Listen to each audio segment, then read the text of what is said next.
இன்றோ திருவாடிப்பூரம் எமக்காக அன்றோ இங்கு ஆண்டாள் அவதரித்தாள். குண்டாத வாழ்வான வைகுந்தவான் போகந்தன்னை இகழ்ந்து ஆழ்வார் திருமகளாராய். ஆண்டாள் நாச்சியார் பரமபதத்திலே எம்பெருமானுக்கு தொண்டு செய்து கொண்டிருந்த அந்த கைங்கரியத்தை விட்டு நமக்காக அன்றோ இங்கு ஆண்டாள் அவதரித்தாள்.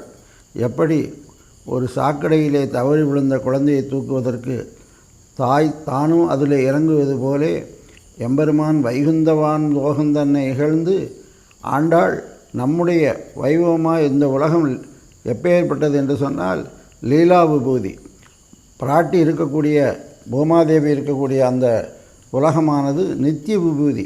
நித்திய விபூதிக்கு எம்பெருமானை தொழுவதற்கோ அவனை அனுபவிப்பதற்கோ எந்த இடையூறும் இல்லாத பூமி. அதை விட்டு இங்கு வந்து பிறந்தாளே எதற்காக என்று சொன்னால் நம்மை வாழ்விப்பதற்காக. அவர் செய்த கைங்கரியம் என்ன என்று சொன்னால் எம்பெருமானை எப்படி பற்ற வேண்டும், எவ்வளவு எளிமையானவன் என்பதை திருப்பாவையிலே நமக்கு காட்டி கொடுத்தார். திருப்பாவையானது அற்புதமான வேதம் அனைத்துக்கும் வித்து. இதை நம்முடைய குழந்தைகள் முதல் கொண்டு அத்தனை பேரும் அனுசந்தானத்திலே கொண்டோம் என்று சொன்னால் வாழ்க்கையானது துன்பமில்லாமல் இலகுவாக வாழலாம் என்பதுதான் நம்முடைய பெரியோர்களுடைய கருத்து. நினைந்திருந்தே சிரமம் தீர்ந்தேன் நேமி நெடியவனே என்று சொல்லி திருப்பாவையை நாம் பாடுவதனாலே அனுசந்தானத்திலே கொள்ளுவதனாலே எம்பெருமானுடைய பரிபூர்ண கடாட்சம் கிட்டுவதோடு அன்று பிராட்டினுடைய புருஷாகாரமும் நமக்கு கிட்டுமாகினாலே இன்றைய பாசனமாக இருக்கக்கூடியது.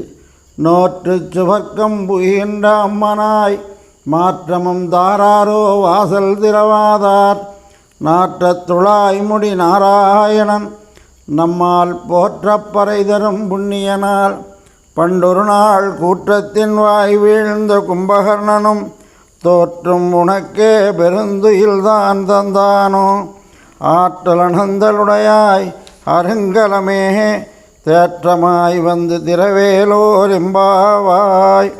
இந்த பாசனமானது நேற்றைய பாசனத்திலே நன்கு குதூகலமுடைய பாவையை எழுப்பினார்கள். இன்றைய பாசனத்திலே எம்பெருமானிடத்திலே நல்ல ஒரு பற்றுதல் இருந்தும் ஆனால் எம்பெருமானை பிரிந்திருந்தும் தேற்றமாய் இருக்கக்கூடியவள். அப்பேற்பட்ட அந்த பிராட்டியாய் தோழியாய் இருக்கக்கூடிய ஒருத்தியை இன்றைய பாசனத்திலே எழுப்புகின்றார்கள். நோற்று சுவர்க்கம் புகின்ற அம்மனாய். எம்பெருமானை அடைவதற்கு பல வழிகள் உண்டு. அதிலே கர்ம ஞான பக்தி பிரபக்தி ஆச்சாரிய அபிமானம். அந்த வகையிலே நீ எல்லாவற்றையும் முடித்துவிட்டு எம்பெருமானை அடைந்துவிட்டு சுகமாக உறங்குவது போலே சொர்க்கம் புகின்ற அம்மனாய். சொர்க்கம் என்பது பிராட்டியானவள் காட்டுக்கு செல்லுகிற பொழுது சீதா பிராட்டி ராமனிடத்திலே நானும் வருவேன் என்று கூட அங்கு காடு சுடும் என்றாராம். நின் பிரிவிலும் சுடுமோ அக்காடு. அது எது சொர்க்கம் என்று சொன்னால் நீ இருக்கின்ற இடம்தான் எனக்கு சொர்க்கம், உன்னை பிரிந்தால் அது எனக்கு நரகம் என்று கூறினாள். ஆகினாலே அப்பேற்பட்ட சொர்க்கமாய் இருக்கக்கூடியது எது என்று சொன்னால் எம்பெருமானோடு கூடுவது. எப்படி இல்லறத்திலே கணவனோடு வாழ்வது தான் வாழ்க்கை என்று சொல்லுவார்கள், அதே மாதிரி இங்கு எம்பெருமானோடு கூடியிருக்கக்கூடிய அந்த அனுபவத்தை பெற்றிருக்கக்கூடிய நீ நோற்று சொர்க்கம் புகின்ற அம்மனாய். நீ எப்பேற்பட்டவள் தெரியுமா? எங்களுக்கெல்லாம் தலைவி போன்று இருக்கக்கூடியவள் அம்மனாய். மாற்றமம் தாராரோ. இப்படி சொன்ன உடனே உங்களுக்கெல்லாம் அடியேன் அல்லோ நான், உங்களுக்கு நான் வந்து சேஷத்துவத்திலே உடையவள், என்னை அம்மனாய் என்று கூறிவிட்டீர்களே என்று சொல்லி அவள் எழுந்திருக்கவில்லை. உடனே நாற்றத்துழாய்முடி நாராயணன் மாற்றம் தாராரோ வாசல் திறவாதார். நீ பதில் தான் சொல்லவில்லை, அட்லீஸ்ட் வாசலையாவது திறந்து விடலாம். இல்லை வாசல் தான் திறக்கவில்லை, வாயவாது திறக்கலாம். இல்லை வாயில் மூடி இருந்தால் உன்னுடைய வாயை திறப்பதற்கு இது எழுந்து வர வேண்டியதில்லை, இருந்த இடத்திலே அமையுமே என்று சொல்லி மாற்றமும் தாராரோ வாசல் திறவாதார். நீ எப்பேற்பட்டவர் தெரியுமா? உன்னுடைய வாசல் இருந்த இடத்திலிருந்தே நீ அங்கிருந்து எங்களை பார்க்கக்கூடிய அளவுக்கு அப்பேற்பட்டு எப்படி சோமணி மாடத்து சுற்றும் விளக்கறியக்கூடிய அழகிய மாளிகையாக இருக்கக்கூடியது. அங்கிருந்து கொண்டு எங்களை வாசல் திறக்காவிட்டாலும் பரவாயில்லை, வாயிலாது ஒரு மாற்றமாவது தர வேண்டும் என்று அழிச்சுகின்றார்கள். வெளியே இருக்கக்கூடியவர்கள் நான் இங்கு என்ன செய்து கொண்டிருக்கிறேன் என்று அவள் அமைதியாக இருக்க நாற்றத் துழாய்முடி நாராயணன் அந்த எம்பெருமான் உன்னோடு கலந்திருக்கின்றான். எங்களுக்கு எப்படி தெரியும் என்று சொன்னால் அவனுடைய திருமுடியிலே இருக்கக்கூடிய துழாய் முடியிலே என்றுன்னா திருத்துழாய் உள்ளது. அந்த திருத்துழாயை யாராலும் மறைக்க முடியாது. அவன் நாராயணன், நாரங்களுக்கு அயனமாய் இருக்கக்கூடியவனாகினாலே எல்லா இடங்களிலும் அவன் கலந்திருப்பான். அப்பேற்பட்டவனை நம்மால் போற்றப்பறை தரும் புண்ணியனால் நீ தனியாக அவனை தொழுது அவனிடத்திலே ஆனந்த அனுபவம் கொள்ளாமல் நாம் எல்லாரும் கூட அவன் ஆனந்தப்பட்டு அனைவருக்கும் புண்ணியம் தரக்கூடியவனாகினாலே எப்பேற்பட்ட புண்ணியன் என்று சொன்னால், எம்பெருமான் நாம் புண்ணியத்தை தேடிச் செல்ல வேண்டியவில்லை. சாட்சாத் தர்மா என்று சொல்லி, அதாவது எம்பெருமான் அவனே தர்மமாக இருக்கக்கூடியவன். ராமோ தர்மாத்மா என்று அருளிச் செய்தார். அப்பேற்பட்ட அந்த தர்மத்தை புண்ணியனை நாம் அனுபவிக்க வேண்டுமாகினால பண்டொரு நாள் நீ அப்பொழுதும் உறங்குகின்றாயே, நம்மால் போற்ற பறை தரும் புண்ணியனால் பண்டொரு நாள் கூற்றத்தின் வாய் வீழ்ந்த கும்பகர்ணனும் இன்னும் உறங்குகின்றாயே. அந்த காலத்திலே ஒரு போட்டி நடந்திருக்கும் என்று நினைக்கின்றேன், உனக்கும் கும்பகர்ணனுக்கும். அவன் 6 மாதம் விழித்திருப்பான், 6 மாதம் உறங்குவானாம். நீ அப்படி இல்லாமல் விழிக்கவே இல்லாமல் அவன் தோற்க அந்த தூக்கத்தை நீ பெற்றுக்கொண்டாய். தோற்றர்களுடைய பெருமையை அந்த வென்றவர்கள் ஜெயிப்பார்களாகினாலே அதே மாதிரி நீயும் ஆய்விட்டாய் போலுக்கு. எனவே கூற்றத்தின் வாய் வீழ்ந்த கும்பகர்ணன் நல்ல கிணறு வெட்டி அதிலே தீர்த்தத்தை எடுத்து அனைவரும் வாழ்ந்து போவதற்கு அதிலே போய் வீழ்ந்து ஆழ்வாரைப் போல கும்பகர்ணன் என்ன செய்தான்னா, அந்த ராமனுடைய குணத்திலே ஈடுபட்டு அவனிடத்திலே அடைக்கலம் புகுந்த விபீஷணன் மாதிரி அல்லாமல் தன்னைத்தானே அழித்து கொள்வதற்காக யுத்தத்துக்கு சென்றான். ஆகினாலே கூற்றத்தின் வாய் வீழ்ந்த கும்பகர்ணனும் தோற்று உனக்கு பெருந்துயில்தான் தந்தானோ ஆற்றல் அனந்த உடையாய். நீ எப்பேற்பட்டவள் தெரியுமா? ஆற்றல் உடையவன். அனந்தல் என்று சொன்னால் சோம்பல் உன்னிடத்தில் எப்படி வந்தது? அனந்தலுடையாய் தேற்றமுறையாய் வந்து திரவேலோர் எம்பாவாய். தேற்றமாய் வந்து திரவேலோர் எம்பாவாய் அருளி செய்கின்றார். பெரிய பெருமாளாய் இருக்கக்கூடிய அரங்கநாதருக்கு துயில் எழுப்புவதற்காக 10 பாசுரங்களை திருப்பள்ளி எழுச்சி என்று அருளி செய்தவர் தொண்டரடிப்புடியாழ்வார். அவர் பெருமாளை எழுப்பினார். ஆண்டாள் நாச்சியாரோ ஆழ்வார்களிலே ஒரே பெண்பிள்ளையாக இருப்பதனாலே தனக்கு முந்தியவராய் இருக்கக்கூடிய ஞானிகளாக இருக்கக்கூடிய ஆழ்வார்களை எழுப்புகின்றார்கள். நேற்றைய பாசுரத்திலே நம்ம ஆழ்வார் போன்று குணநலமுடைய ஒரு சிறந்த பெண்ணை எழுப்பினார்கள். இன்றைய பாசுரத்திலே அருங்கலமாய் இருக்கக்கூடிய அற்புதமான ஒரு பெண் யார் என்று சொன்னால், எம்பெருமானுடைய குணத்திலே முதலிலே கண்டவர் யார் என்று சொன்னால், திருக்கண்டேன் பொன்மேனி கண்டேன் என்று சொல்லி அருளி செய்த அந்த பேயாழ்வார். பேயாழ்வாரை பற்றி சொல்லுகிற பொழுது சுவாமி திருவரங்கத் அமுதனார் ராமானுஜ நூற்றந்தாதியிலே மன்னிய பேரிருள் மாண்டவின் கோவலுள் மாமலரால் தன்னொடு மாயனை கண்டமை காட்டும் தமிழ் தலைவன் பொன்னடி போற்றும் ராமானுஜற்கன்பு பூண்டவர்தாள் சென்னையில் சூடும் திருவுடையார் என்றும் சீரியரே. அங்கு அருங்கலமே என்று அருளி செய்தபடி இங்கு மன்னிய பேரிருள் மாண்டவின் மாமலரால் தன்னோடு மாயனை கண்டமை காட்டும் தமிழ் தலைவன் என்று சொல்கின்றார்கள்.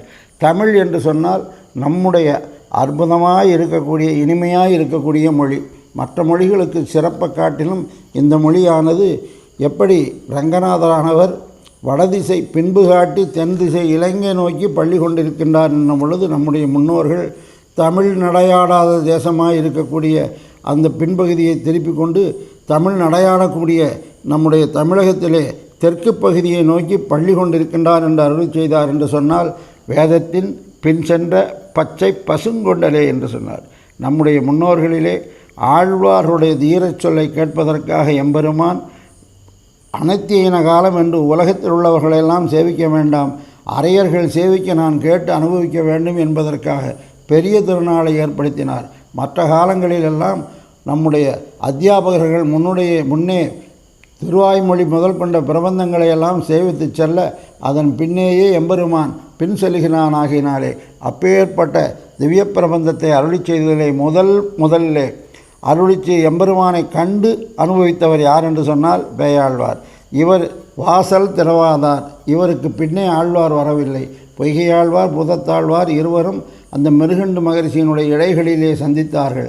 அப்பொழுது பொய்கையாழ்வார் பூதத்தாழ்வாருக்கு திறந்தார், பூதத்தாழ்வார் பேயாழ்வாருக்கு கதவு திறந்தார். ஆனால் பேயாழ்வாருக்கு யாரும் கதவு திறக்க வேண்டிய நிர்பந்தம் இல்லாத நிலையாகினாலே அந்த வேயாழ்வார் வாசல் திறவாதார் என்று அனுபவிக்கின்றார். கும்பகர்ணன் என்று அருளிச் செய்கின்றார். கும்பகர்ணன் என்று சொன்னால் இங்கு ஆழ்வார் எப்பேற்பட்டவர் என்றால் கும்பத்திலே அவதரித்ததாய் இருக்கக்கூடிய அந்த அகஸ்தியர் இருக்கின்றாரே, அவருடைய தமிழைக் காட்டிலும் இப்பேருடைய தமிழானது எம்பெருமான் ஒலிக்கி ஒலிக்கி கேட்கக்கூடிய அற்புதமான தமிழாகினாலே ஒரு தமிழ் தலைவன் என்று அருளி செய்தாராகினாலே அப்பேற்பட்ட உயர்ந்த குணங்களை உடையவர். அது மட்டுமல்ல, அனந்தல் என்று சொன்னால் ஆற்றல் அனந்தல். அனந்தல் எம்பெருமானுடைய திருக்குணங்களிலே ஈடுபட்டிருந்த திருமழிசையாழ்வார். ஆற்றல் அனந்தலுடையார் என்று சொன்னால் எம்பெருமானுடைய குணத்திலே ஈடுபட்டு நாராயணனுடைய பெருமையெல்லாம் உணர்த்துவதற்காக முதலிலே பரத்துவ நிர்ணயம் செய்தவர் யார் என்று சொன்னால் நம்முடைய வேயாழ்வார்.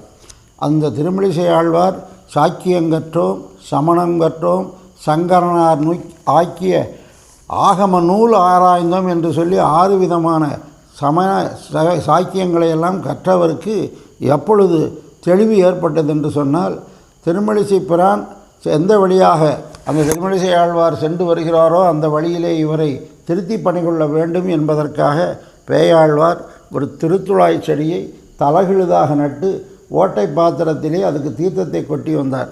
இதை பார்த்த ஒரு பெரிய ஞானியாக இருக்கக்கூடிய நீர் ஓட்டை பாத்திரத்தில் நீர் வராது, அப்படியே வந்தாலும் வேறு தலகிழுதாக இருக்கின்றது, இதிலே நீர் ஊற்றினீர் என்று சொன்னால் எப்படி அது தளிரும் என்று சொல்ல, எப்படி இந்த ஓட்டை பாத்திரத்தில் நீர் வராது, இந்த செடி தளிராது, இது தளித்தாலும் இது துளித்து வந்தாலும் வரும், ஆனால் நீ செய்கிற வழியிலே முக்தி கிடைக்காது, மற்றதெல்லாம் கிடைக்கும்.